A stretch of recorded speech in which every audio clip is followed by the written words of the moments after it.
present his knowledge. Thanks for being here, Matt. Well, thanks for inviting me once again, Nick. So, as Nick said, I'm from DANEnet, and I know some of you, but for those of you that don't know DANEnet, we're a small nonprofit that does IT support for other nonprofits. So mostly smaller nonprofits that don't have a dedicated IT person or a dedicated IT staff. They may have an accidental techie, so we kind of fill the void for those little places. And DANEnet, we've been around since 1995, providing support in Dane County for nonprofits, and we do three things primarily. We do fee for service, which is kind of break fix, what I call desktop support, everything from installing computers to running cables to installing security systems, or just figuring out why the internet doesn't work. We also do technology education, obviously not so much during this pandemic, but we did a lot of maker clubs with youth groups and other community groups with not just youth, but also seniors and other folks. And the third thing we do is the digital equity and literacy. We're partnering with the city of Madison to run a program called Everyone on Madison, where we take groups of first-time computer users, get them a computer, teach them classes. Again, it's been hampered by the pandemic, but we're still trying to roll those computers out even during this time. So that's primarily what we do. That's why I do this. Is why I've been doing it for like 20 years. I really enjoy working with nonprofits, and I believe in the missions and believe that they deserve all the same kind of technology that for-profit companies do. So that's me. So today's main topics, the topic was how to operate completely in the cloud. And I guess I should start off by saying you shouldn't feel bad if you can't completely separate yourself from everything physical. So I'm hoping everyone's going to get a little nugget of something today, even if you still have some physical piece of something in your office. So don't feel like you failed if you still have a computer with QuickBooks on it in your office. It's okay. And it's timely in that we've worked a lot of people through this process primarily because of the pandemic, or at least it was exacerbated by that. And when the lockdown hit, people were scrambling to try to figure out, how do I get access to my files? How do I share things? How do I get to my phone system? And so we worked, there was a good group of people that decided to hunker down and just kind of fight through it. But a lot of folks were saying, okay, this is the time. We've talked about it. Now we need to actually do it. So primarily, I've got kind of four main topics, and I threw the outline in the chat so you can kind of look through that.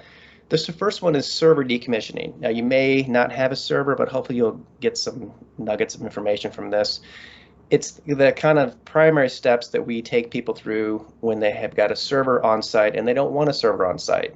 Well, that server's doing more than just making noise and creating heat, right? It's doing some things, and if you just unplug it, you're not going to be happy. So we'll take you through those quick steps of what happens if you want to try to do it yourself, or what to expect if someone like DANEnet does that for you.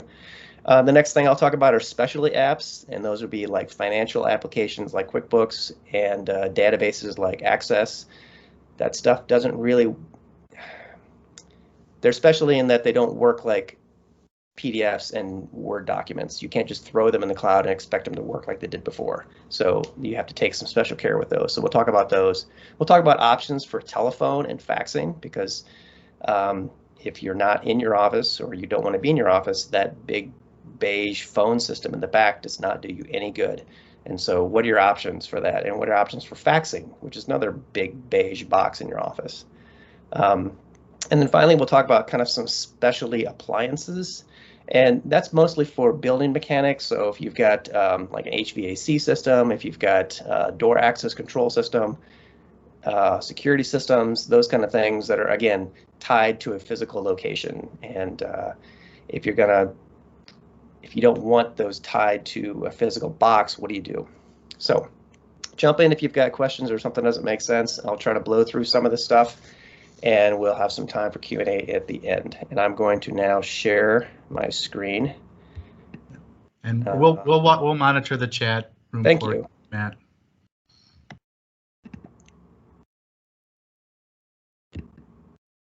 All right, does everyone see a PowerPoint presentation? I'm sorry, there's just a few slides.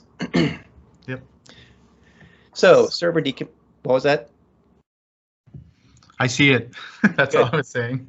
Server decommissioning. All right, so these are the 4 little steps you need to move through before you turn your server off and get rid of it. And we'll go through each one of these to kind of explain what's going on. So step 1 is to move those files. That's the most important thing. And once the files are gone, and honestly, it is the most painful and time-consuming part, but once those go, the other steps move pretty quickly. So we'll move the files, we'll set up the printers again. We're gonna have to decide how users log on to their computers, and we're gonna have to make a few changes to your router. So the files, like I said, are the most important part, and it's the part that takes the longest. And it takes the longest because you've got a lot of files. And unless you're sitting on a really fast symmetrical fiber internet connection, it's going to take a long time. It could actually take about a week to upload all of those files to some kind of cloud storage. Now, I've got Google Drive and OneDrive up here, primarily because they have really good programs for nonprofits, and I'm hoping you're taking advantage of one of these two. Both Google, well, what's now called Google Workspace, used to be called G Suite, and Office 365 for Microsoft are available for free from nonprofits with unlimited storage. So I'm hoping that folks can take advantage or are taking advantage of those opportunities. I don't really have an opinion. I personally like Google Drive. That's what DANEnet uses, but it kind of depends on what you're more comfortable with and what you're, I hate to say it, but if you use Outlook or not. If you're an Outlook user, you're going to be more comfortable with Microsoft and OneDrive and SharePoint just because it's in that same Microsoft ecosystem. If you prefer Gmail and Google Drive, then that's what you might be more comfortable with. So, and I'll make one note here that Google Drive is not the same as Google Docs.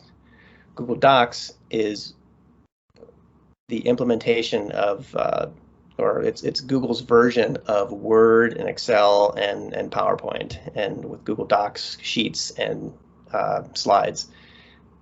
Google Drive is just cloud storage. That's just where you put stuff. So you can store a Word document in Google Drive, and you don't have to convert it to a Google Doc. Some people still think that Google Drive means you have to use Google Docs, and that's not the case. But again, we don't have an opinion on which one you use. It's really what you're more comfortable with and what your users are more comfortable with. But move those files, get those sorted out.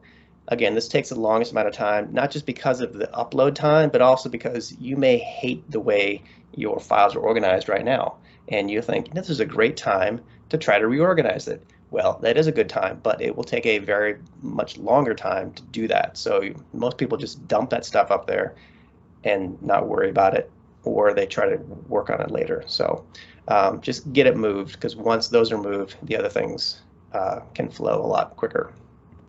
Hey, Matt, was Dropbox not up there because just primarily because of cost, or is there a reason Dropbox is? We use Dropbox at our firm. I just want to make sure that don't have us exposed unintentionally.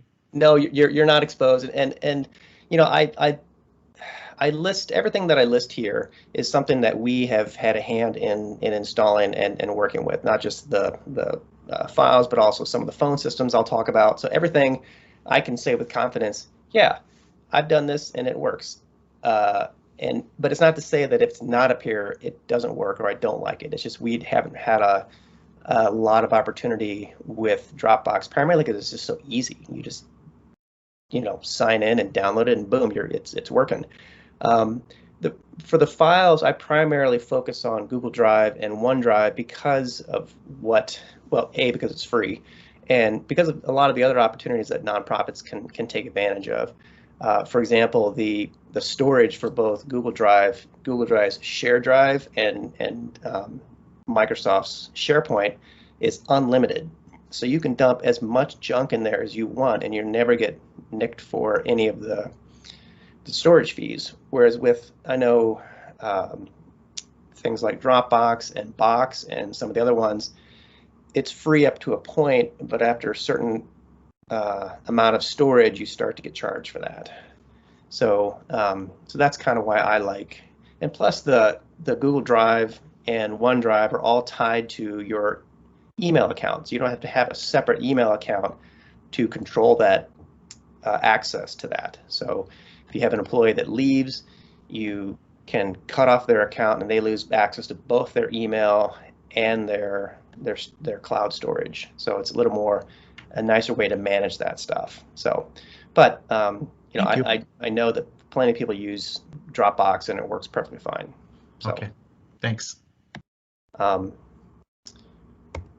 So moving on to decommissioning your printers. So your server, it's serving files, but it's also probably serving your printer. And if you turn off your server, you will not be able to print. And here's a pro tip. If you look at your list of printers, and if you look where it's under the name, see how this says LaserJet 4250 PCL blah, blah, blah on, and it gives the name of a very generic server, printer server 1. If you see those words on those printers, that's a shared printer. It's being shared from the server, and when you turn off the server, you can't print. So when people start to decommission their servers, one of the things they have to do is set up their printers again to go through that process to add that printer, most likely with the IP address, so that it can be added. And when you do that, you'll see a second printer. It'll be so goofy, but just know that I'll delete the one that says on, you know, in this case, print server 1 or print server 2. Yours won't say print server 1 or print server 2. It probably has a much more creative name, but just know that you've got to redirect your computers to print to that printer directly and not through the server. Something also related to printers that people are a little surprised about is scanning. So many times we're very accustomed to scanning to a folder, which is super convenient. And when you get rid of your server and those shared files, the shared folders go away. So now you can no longer scan to a shared folder. That stinks. So one of the options is a scan to email, which it's okay. The one problem I've noticed with scan to email is that it has a limitation on size. You'll scan a multi-page document, and after about the 4th or 5th page, kind of dependent on your internet connection, it'll just time out. So you might have to scan it in maybe a smaller resolution, so it's not as sharp. You may have to break it up into several pages. You can also just scan to a USB drive and do it that way. I mean, I know that's kind of old school, but those are some of the limitations of scanning email. Some modern printers will have a scan to your cloud folder, but know that that's primarily focused on your like a personal folder and not to like a shared folder. So, so fix your printers before you shut the server off. One other thing we have to worry about when we go to take out our servers is our PCs, and this primarily only affects Windows computers, are tied to those servers through what's called Active Directory. And that's the way that when you sign on to a computer, it's actually looking up a database on the server for your username, your password, and your permissions. And if you turn the server off, you will not be able to log into your computer anymore. So we have to think about what we're going to do to those computers if we go to decommission the server. And you really got two options. One, you could create what are called local accounts, and every computer would have a unique account or multiple unique accounts on it that only that person can sign into that computer ever again. Or you can have what's called Azure Active Directory. So if you're used to having that Active Directory environment and having kind of a centralized location to create users and passwords and permissions, Azure is the way to go. And it's pretty slick. And especially if you get a brand new computer and it pops up and asks you for a Microsoft account, you can use your Office 365 account to create that new user account, and if it's already been joined to Azure. So Azure's a nice way if you like that centralized control that you had with your server once before, that you can create users in the cloud, you can decommission users, you can actually lock someone out of a laptop. Let's say you've got an employee that runs off with a laptop. You can actually block their account from ever signing into that computer ever again, even if you don't have access to it. So Azure is kind of a nice way. It might be a bit of overkill for folks with just a few computers in the office and they don't really want to deal with Azure, or if they don't have Office 365. So, so in that case, local accounts would be the best option. Last thing, before you shut your server off, please pay attention to these two things. One is DHCP, which is what hands out the IP addresses in your office, and the other one is DNS, which is essentially your directory assistance when you're trying to get to the internet. Both of these are probably coming off of your server, and both of them will put the brakes on your computer if you shut your server off and you don't deal with this and you shut down your server. So luckily, your router can do both of these. It just so happens when a server's set up, we primarily have the server doing these features, but switch these over to your router before you shut your server off. I'm going to pause. Does anyone have any questions about the server decommissioning? Nope. All right. I think we're good. Thanks, Matt. Okay, moving on to specialty apps. So specialty apps, again, are applications that you can't just throw up in the cloud and hope for the best. So like QuickBooks, or and they're mostly databases, things that have a constant stream of data. And so Access Database is a really good example of that. While you probably could save your QuickBooks company file to your personal cloud storage, I wouldn't recommend it. And it's going to certainly break if you try to share it with other folks like what you've done before. So if you're an accountant or a bookkeeper, put your hands in your ears for just a moment while I talk about this next step. All right, ready? Okay, QuickBooks Online. So QuickBooks Online is an option for many users that operate QuickBooks. I know it doesn't have the full set of features that QuickBooks Desktop does, but it's certainly an option, and it's held completely in the cloud. If you purchase from TechSoup, you can certainly get a very steep discount for multiple users, and you don't have to set up a server for it. So it's certainly worth a look. Okay, accountants, you can take your hands out of your ears now. If you don't like the QuickBooks Online option, there is a way that you can actually create a QuickBooks instance, a desktop version of QuickBooks in Microsoft Azure. So remember I talked about Azure Active Directory. Microsoft Azure is just their cloud platform for just doing a whole bunch of stuff. And one of the things they can do is create a virtual server in the cloud for you. So you will run a virtual server somewhere in Redmond, Washington, or wherever their cloud storage is located, and then you can install whatever you want. And we've done this with a couple of clients where QuickBooks Online was not going to meet their needs, and they really, really, really wanted the QuickBooks server, the desktop version, much like they had before. And so we spin up a virtual machine in Microsoft Azure, and we put QuickBooks on it, and they have remote access to it, just like they had access to their on-premise QuickBooks. It's not free, but Microsoft gives a pretty good discount for nonprofits to run an Azure server. It's about, I think it's about $200 a month or so, but that Microsoft credit cuts into that quite deeply. So, and then I don't really have a good answer for Microsoft Access or other little databases like that. There's tons of online access or online databases, but I think it's like most databases, it's very specific to the database itself. So maybe at the end we can talk about some databasey kind of stuff.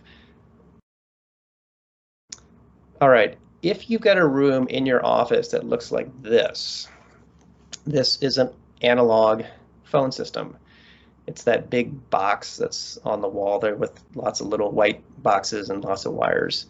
That's what we call an analog PBX, or it's your phone system, and it will never get on the internet. It'll be stuck where it is. So also, if you don't have access to that little closet, if your phone looks like this, you have an analog phone system, and it will never play well with the internet. So if you're looking for ways to get away from those beige phones and you want something that's more portable, maybe something you could move from your office to your home and back and forth, you could look at a lot of different options. We've helped to install many of these different options. Vonage is a really popular voice over IP or VoIP vendor that's out there. Pretty affordable. The one thing to keep in mind with that big beige box you had on the wall, you probably had phone lines that you paid for from your telephone company, and you paid per line. So if you had 6 lines, you could make and take 6 phone calls. But if a 7th phone call came in, it would get parked. They changed the way the phone lines are priced with voice over IP. So with Vonage, if you want 6 people making and taking phone calls, you have to order 6 licenses, and you get charged for each of those. So it's about 25 or so bucks a month. And that's great for a small operation, but for a bigger place, especially like think of a church and think of that phone in the kitchen, right? Hardly anyone ever uses that thing except for potlucks.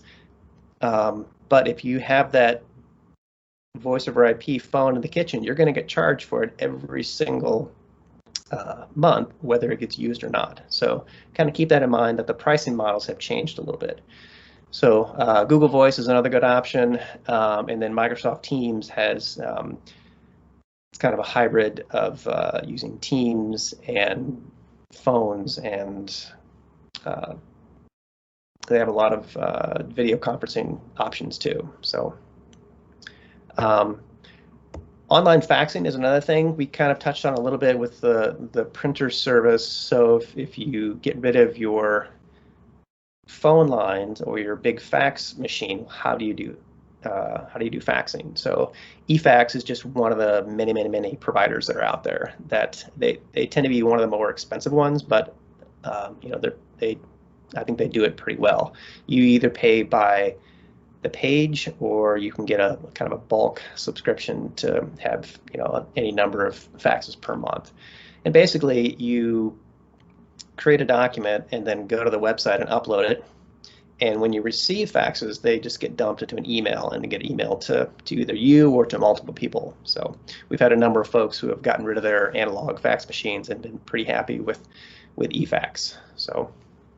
Hey, Matt, there's been some questions about portability of numbers Yep. when you do a change. Can you speak to that?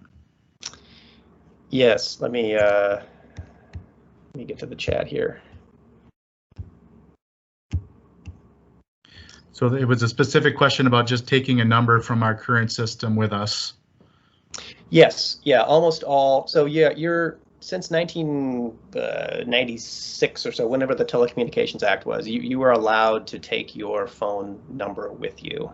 That cannot be held by the phone, your current provider. And so if you were to change to, say, Vonage, you would have to go through a process called porting.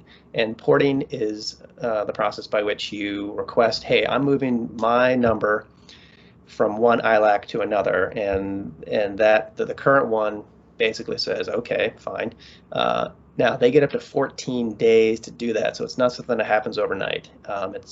So you've got to allow time for that to happen, but you basically have to let the new provider do the work for you. So yes, you can totally take your numbers with you. Thank you.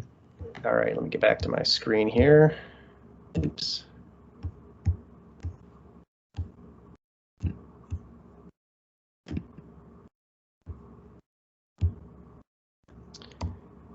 All right.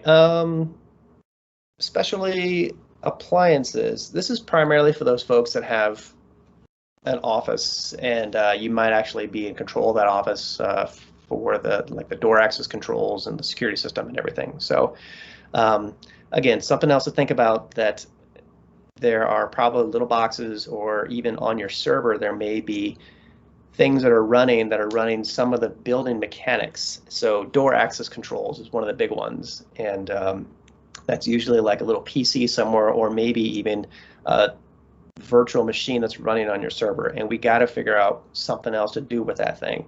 The problem with the door access controls in many of these systems is that they are tied into the building wiring in some way. So it's really hard to kind of put that stuff completely in the cloud. Usually you're going to have some kind of little appliance, like what I'm showing here, that's going to plug into that building system, because the door access controls, they're little tiny wires that go into the door strikes on your doors, right? So you can't really just put an IP address on a door. So there's got to be some little appliance somewhere that hooks into the internet, because then once it's controlled from a little appliance, now you can actually go to a web interface from anywhere in the world and unlock or lock the doors. So so keep that in mind. Same thing goes for your wireless controller and your security systems. So like your camera systems, that may be like a little DVR that's in a corner somewhere that you hardly ever look at.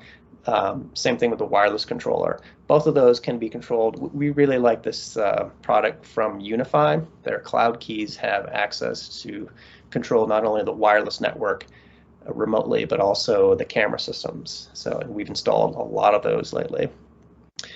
Same thing with your HVAC controllers, your your temperature controllers. Like how do you get those to integrate with the internet? Again, you're going to have some kind of appliance that's got to be sitting somewhere that has access more than just from the computer in your office. So you're going to want something that has cloud capabilities. And so when you're speccing out these systems, really be mindful about asking those kind of questions. We had a case where a client got a new door access control system. I mean, this was like a year ago, and they asked for, they wanted remote access. And what they really should have asked for, they wanted cloud access, because what the vendor heard was, oh, remote access. Well, we're going to stick this on your server, and you just need a VPN connection to get into it. And that's fine and all until you actually want to get rid of your server.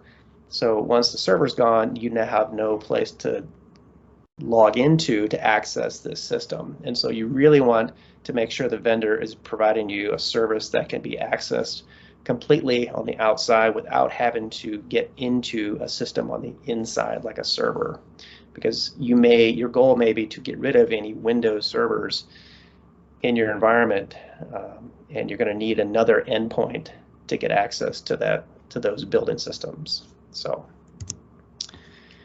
that's all I had for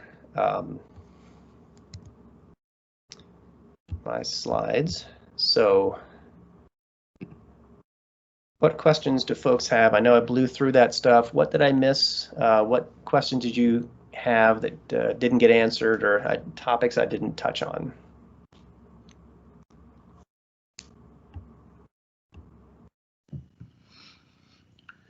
Share some stories, Matt. What kind of situations, without telling us names, what sort of situations have come up this past year that you're like, wow, I wish they would have reached out and not done that on their own, or security breach stuff, anything of the sorts come to mind? Yeah, we had one client who was using a very proprietary database, and it was very expensive too, and it's Razor's Edge. If you know Razor's Edge is, it's a very expensive, very proprietary, and they have a completely cloud option, but again, it's very expensive, and this client really didn't have the money even pre-pandemic to make that leap. And we were telling them, well, your server's getting old. We should probably think about replacing it, and we should probably stop cobbling this connection together so you can still get to Razor's Edge. And sure enough, a couple months ago, the server just kind of imploded, and we had to scramble to figure out how to get them back, access to that cobbled up, database. And so it just makes things a lot harder. And it was a couple of days of just trying to put it back together. And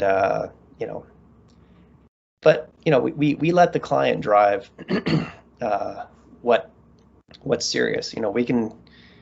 We'll warn you about what we think might happen, but it may be perfectly fine, and it was for quite some time. So it's really your risk level is how anxious or how antsy you are about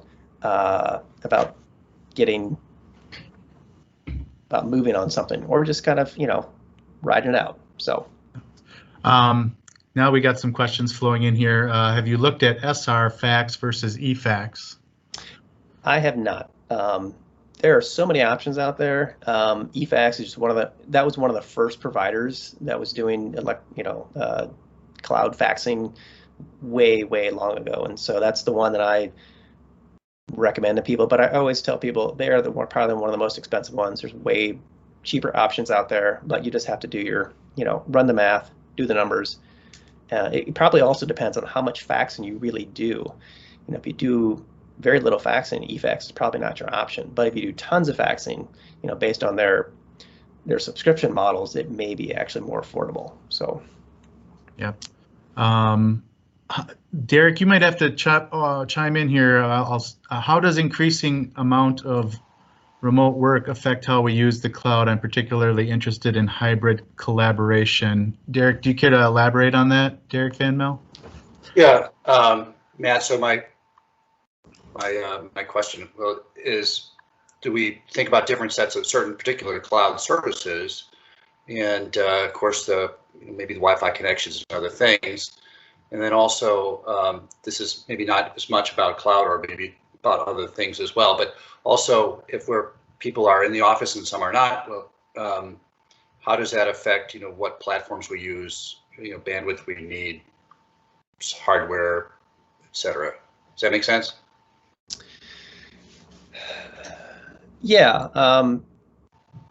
the one thing that none of us were probably, or I think no one was really ready for, especially with the pandemic, was the amount of data that we needed. And I've got clients who have charter basically tell them that we are oversubscribed in your neighborhood, and we can't do anything to help you. And so we've got schools that are in residential neighborhoods that just have periods of time where the internet goes out. So having paying close attention to what remote staff needs, that's key. That's really critical to make sure that they can actually participate. I mean, I think I haven't been watching, but everyone looks pretty good here. But I'm sure you've been on these Zoom meetings where the connection just doesn't quite cut it, and so making sure that not only folks have the bandwidth, but also the proper technology in their own home office is also key. I helped a number of families, and at least in my neighborhood, get decent internet connectivity, just so their kids and they could actually work in the same house. So yeah, pay close attention to that. Don't just assume that your staff person is going to be able to just handle it themselves, right?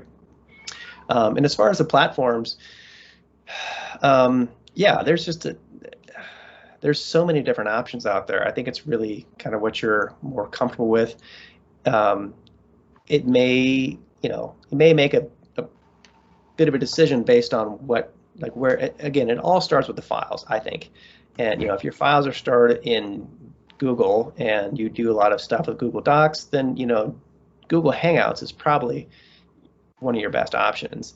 If you're a Microsoft shop, Teams is going to make a lot more sense, just because of the way things are just kind of interlinked and kind of dovetailed together. So But there are so many different other platforms like Slack and yeah, I'm dating myself because I can't think of any others. But there's just it's exploded. I guess the one thing to be mindful of is try to keep a little bit of handle on some of that stuff, because we have had occasions. I can think of at least 2 clients where this was actually pre-pandemic, and we were just kind of chatting about files, and then they said, oh yeah, well, we also have this secondary. This was like it was an Office 365 shop, and they mentioned the Google Drive that they shared. I'm like, what? It's like, yeah, we have a Google Drive that we put stuff out there so we can get access to it remotely. I'm like, no, don't do that. You have a solution for remote access. And they said, well, that wasn't very easy, so we created this other site. And I said, oh, how do you keep track of files? Well, we kind of transfer stuff, and they would transfer it back. And I said, well, what do you do for when someone leaves? Do you change the password? Like, yeah, we do. Like, that is just such a nightmare. I was freaking out. So you really got to keep the wraps on some of these things, because your employees will just make it, and they'll do it if you're not providing them solutions. So you got to be on top of it, and there's got to be a clear set of understanding that you can't just make your own thing, because there's security risks that they're not thinking about. They're thinking of easy access, and that makes sense. But you've got to be the one to say, we really need to put the brakes on this. Let's find a solution. If what we have right now is not working, we'll come up with something, but please just don't make something. So did that answer your question, Derek? Yeah, that's great. Thank you. All right. Next one is around inbound. Any experience with inbound call answering services and the security around that? Inbound. Let's see. Ashley, are you talking about like having an auto attendant, or receive an email from inbound call services? Yeah, it was, I actually don't know too much about it, but pretty much like having another company app answering your calls for you rather than you having to be the one answering the calls, just for like time's sake. I was just wondering, like, security wise, what you think of that. No, we don't have any experience, but we have a lot of clients who have that kind of, almost like an after hours. We've got some clients who do social services that have, staff working all hours of the night, and so they'll have like an after hours third party that will answer those calls. And so I can't speak to the security of that, but I'm sure, if you wanted, I could direct you. I could email you the client and to gauge their opinion. So yeah, I don't have any answers right now, but I do have some clients who do that, and I could find out. So that would be great. I'll send you a follow-up email. Thanks, Matt. Okay. And hey, Bonnie, you want to know about QuickBooks Desktop in the clouds using besides using Azure, less expensive options? Well, Nick can probably speak about this. So I can only say that we use Amazon Cloud, Amazon Web Services for our hosting. I'd have to go look back at what we're paying for that, but I know that it's been very efficient and limited interruption, and we've been happy. We've got 15 different people using QuickBooks, clicking on the icon on their desktop, which leads out to the ether, and that works. But I'd have to look at what the cost is per unit. I know that, Nick. Our smallest server, which just hosts a database file, so it's only a database file server, from AWS is $320 a month. So it sounds like that's considerably more expensive than Azure at $200, especially if there's a nonprofit discount on top of that. Our QuickBooks server that 17 people access is a larger virtual server from Amazon. It's twice as much as that per month. Yeah, I wish there was something in between QuickBooks Online, which I know is frustrating, and going full-blown Azure, hosting, because it's or Amazon, because it is a big beast to kind of set that up and get it going, and it's the price is flexible because it's based on usage. It's not just storage. It's not just static, company file size. It's how many times someone opens and accesses that file and closes it again and saves it or whatever. So the more times people get into it, the more you get charged little pennies every time. So it can be that price can flow, unfortunately. Right. Joe's got a question about implementing security measures in the clouds, especially with client data. So I can speak about HIPAA as far as both Google and Microsoft will have HIPAA compliance. I think Google, you have to request for both of them. We have to put a request in and say, I need my data to be secured on HIPAA compliant servers. And they'll send back this document and say, okay, sign this and we'll do it. Essentially, they move your servers, your data to their HIPAA compliant servers. But that's only from the server side, and probably what you're also speaking to is the client side. So obviously that takes a lot of staff engagement and making sure that they are aware of what they should or what they shouldn't be doing, with that data.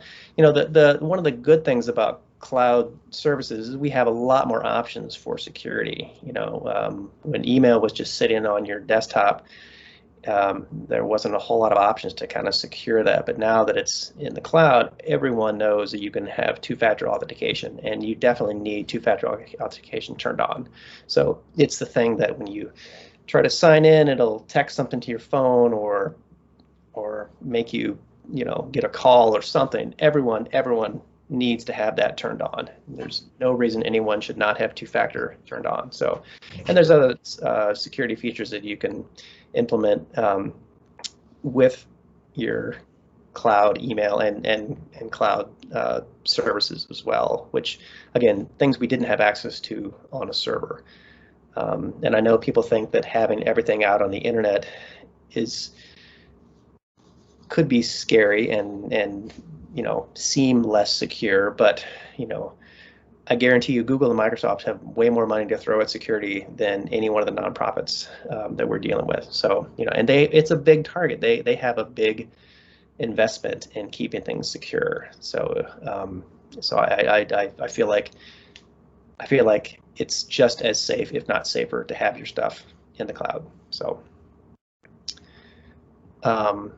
should we be backing up data that's stored in Google Drive and Office 365? That is a great question. On the whole, I say no, because you've got the versioning. With backups, traditional backups, you had a certain number of backups on hard drives or wherever you had them, and it only went back a certain amount of time. With versioning, any Google Drive file or any Microsoft Office 365 file, you can go back and get many earlier iterations of that file. That being said, it's not the worst thing in the world. There are cloud services out there that will back up your Google Drive and Office 365 data for you. I do have a horror story of one agency that had Google Drive, or a Google G Suite, and something happened to their domain name, and Google suddenly found them in violation, and they just cut them off, just shut them down. And so any Google Docs that they tried to access, any email that they were done. We had to move them, and I was fighting with Google for like a week, which is that's a machine. It's like pulling back the curtain. There's nothing but gears and wires. I mean, and it was frightening. And we just moved them to Office 365 and tried to pick up the pieces. So anyone that had files in Google Drive just completely locked out. So they lost essentially all that stuff. I mean, luckily they had still a lot of stuff on their servers, but a lot of folks had started using Google Drive and Google Docs and Google Sheets, and that stuff we could no longer access anymore. So having that stuff in some kind of backup would have been really helpful. So while I say, yeah, you probably don't need it, it's not the worst idea in the world. Kind of depends on how paranoid you are about losing those documents, especially any financial stuff. You're going to back that up 6 times. I always make sure that stuff gets backed up. Let's see. We switched to from a PRI to PBX to VoIP provider. Very affordable. All right, so someone went through switching from a old school PBX to VoIP by 8x8. So I've heard of 8x8, so that's good. Good to hear that that's another good option out there.